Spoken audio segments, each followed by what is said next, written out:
नमः। ॐ श्री परमात्मने नमः। अथ प्रथमोऽध्यायः। अर्जुन विषाद योगः। धृतराष्ट्र उवाच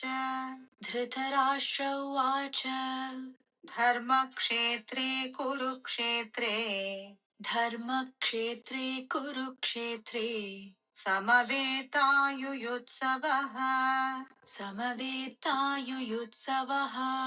मामकाः पाण्डवाश्चैव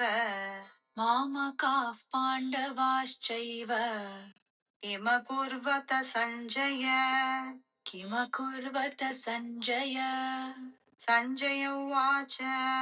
सञ्जय उवाच दृष्ट्वा तु पाण्डवानीकम् व्यूढं दुर्योधनस्तदा आचार्यमुपसंगम्य राजा वचनमब्रवीत् पश्यैतां पाण्डुपुत्राणाम् आचार्यमहतीं च मूम्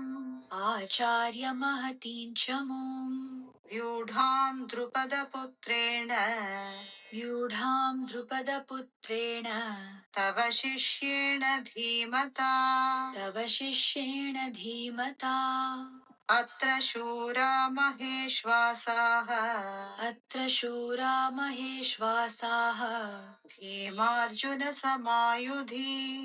भीमार्जुनसमायुधि युयुधानो विराटश्च द्रुपदश्च महारथः धृष्टकेतुश्चेकितानः काशीराजश्च वीर्यवान् पुरुजित् कुन्तिभोजश्च शैब्यश्च नरपुङ्गवः युधामन्युश्च विक्रान्तः उत्तमौजाश्च वीर्यवान् सौभद्रो द्रौपदेयाश्च सर्व एव महारथाः अस्माकं तु विशिष्टाये तानि बोध द्विजोत्तम नायका मम सैन्यस्य संज्ञार्थं तान् ब्रवीमि ते भवान् भीष्मश्च कर्णश्च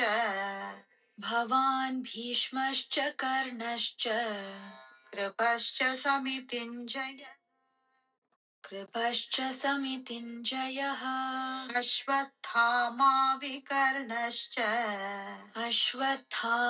विकर्णश्च सौमदत्तिस्तथैव च अन्ये च बहवः शूराः मदर्थे त्यक्तजीविताः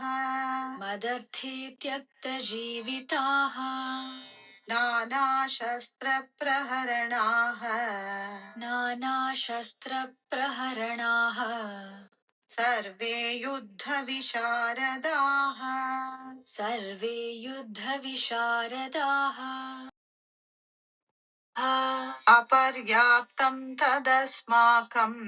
अपर्याप्तं तदस्माकं बलं भीष्माभिरक्षितम्